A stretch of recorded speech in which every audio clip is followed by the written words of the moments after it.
साथियों, गायनेकोलॉजी के एक इम्पोर्टेंट टॉपिक सामान्य प्रसव नॉर्मल पार्चुरेशन का इस वीडियो में अध्ययन करते हैं। साथियों, नॉर्मल पार्चुरेशन की 3 स्टेजेस होती है। फर्स्ट स्टेज जिसके अंदर हम देखते हैं कि सर्विक्स का मुंह चौड़ा होना और ढीला हो जाना। यह प्रावस्था लगभग 4 से 24 घंटे होती है। फर्स्ट स्टेज की अगर हम बात करें, जिसके अंदर पहला लक्षण हम देखते हैं कि सर्विक्स का मुंह चौड़ा हो जाता है और ढीला हो जाता है और भ्रूण अपने जन्म के लिए पोस्चर बना देता है, अर्थात इस समय वह अपना पोस्चर ले लेता है। उसका मुंह नीचे वेजाइना की तरफ, हाथ आगे की तरफ, पैर भी आगे की तरफ, इस तरह से वह पोजीशन बना लेता है ताकि वह आसानी से बाहर निकल सके। गर्भाशय के अंदर संकुचन शुरू हो जाते हैं और फर्स्ट वाटर बैग फूट जाता है, अर्थात फर्स्ट वाटर बैग बस्ट हो जाता है। और फर्स्ट वाटर बैग जो होता है वो कोरियन और अलेंटॉइस झिल्लियों से मिलकर बना हुआ होता है और डिस्चार्ज आना शुरू हो जाता है। दूसरी अवस्था देखें तो सेकंड स्टेज हम कहते हैं और यह 30 मिनट से 3 घंटे की होती है। पहली अवस्था हमने देखा 4 घंटे से 24 घंटे तक की हो सकती है, पूरे दिन भर तक हो सकती है, क्योंकि पहला वाटर बैग फूट जाए उसके पश्चात जरूरी नहीं है, समय लगता है। सेकंड स्टेज हम देखें तो 30 मिनट से 3 घंटे में हो जानी चाहिए। इस स्टेज के अंदर बच्चा बर्थ कैनाल से बाहर बाहर महसूस होता है, मतलब आपको बर्थ कैनाल से बाहर नजर आता है। उसको हम वेजाइनल हाथ से पाल्पेशन करें तो बच्चे का सिर नजर आता है। गर्भाशय में संकुचन जारी रहता है और अब जो है वो अब्डोमिनल अर्थात उदरीय संकुचन भी शुरू हो जाते हैं ताकि बच्चा गर्भनाल के माध्यम से बाहर निकल सके। भ्रूण के ऊपर पाई जाने वाली झिल्ली सबसे लेटेस्ट सबसे नजदीक में जो पाई जाने वाली झिल्ली अर्थात एमनियोन जो है, जिसे हम सेकंड वाटर बैग कहते हैं, वो फट जाती है। एमनियोन झिल्ली के नजर आने के 2 घंटे में बच्चे को जन्म हो जाना चाहिए। एमनियोन झिल्ली के नजर आने के 2 घंटे के अंदर बच्चे का प्रसव हो जाता है। अगर नहीं हो पाता है तो ऐसे केस के अंदर कॉम्प्लिकेशंस बढ़ जाते हैं, क्योंकि पशु जो है, जो फीटस है, वो दम घुटने से मर सकता है। आगे हम देखें तीसरी स्टेज, तो तीसरी स्टेज हम इसे 12 घंटे की कहते हैं, जिसमें प्लेसेंटा बछड़े से अलग होकर बाहर निकलता है। इसे हम आफ्टर बर्थ कहते हैं।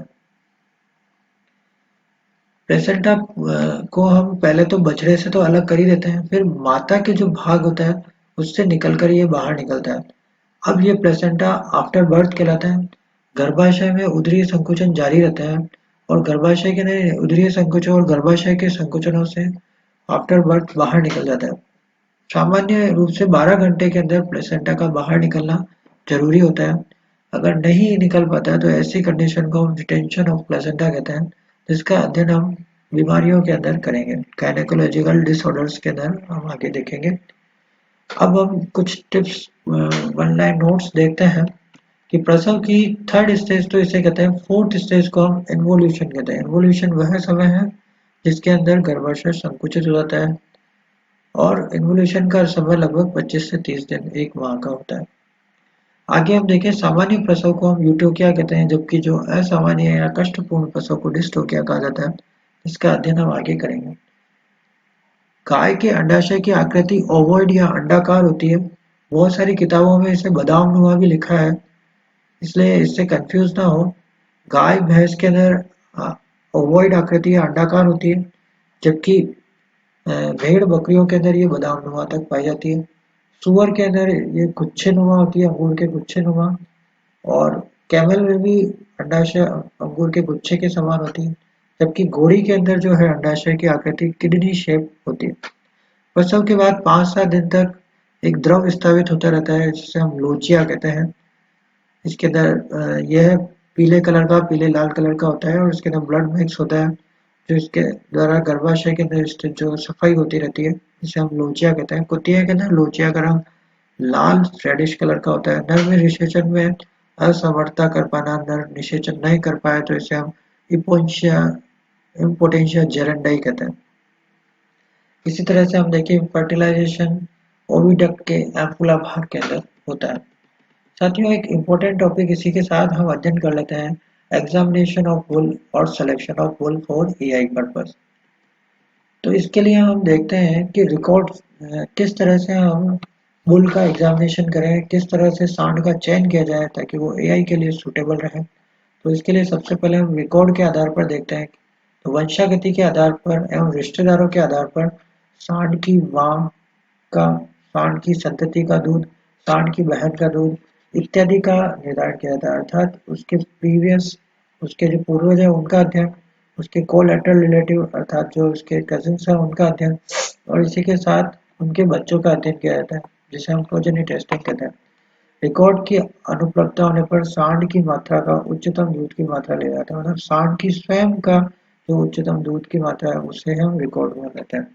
फिर अगला हम देखें हेल्थ ऑफ बुल। दूसरा पॉइंट हम लेते हैं, पहला हम जेनेटिक आधार देखते हैं, दूसरा हम हेल्थ ऑफ बुल लेते हैं। इसके अंदर हम सेक्सुअली ट्रांसमिटेड डिजीजेस के लिए जांच की जाती है। इसके लिए प्रमुख रूप से निम्न बीमारियों की जांच होती है, जैसे टीबी, ब्रुसेलोसिस, विब्रियोसिस, लेप्टोस्पायरोसिस, ट्राइकोमोनियासिस और पैराट्रिकोमोनासिस। लगभग इन सभी बीमारियों के अंदर हम देखते हैं अबॉर्शन पाया जाता है और अलग-अलग समय के अंदर अबॉर्शन होता है।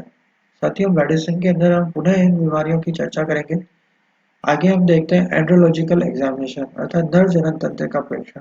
तो हम पर रेक्टम एग्जामिनेशन करके हम देखते हैं, गुदादार परीक्षण करके देखते हैं, विभिन्न प्रकार के हाथ लगा के चेक करके देखते हैं कि तंत्र सही बना हुआ है या नहीं है, विभिन्न प्रकार की ग्रंथियां इत्यादि चेक किया जाती है। इसके अलावा बाहर से टेस्टिस को चेक किया जाता है कि क्रिप्टोर्किडिज्म कंडीशन तो नहीं है। क्रिप्टोर्किडिज्म कंडीशन ये होती है कि एक या एक से अधिक जो वृषण है वो वृषण कोश में अगर नहीं पहुंच पाए तो हम इसे क्रिप्टोर्किडिज्म कंडीशन कहते हैं।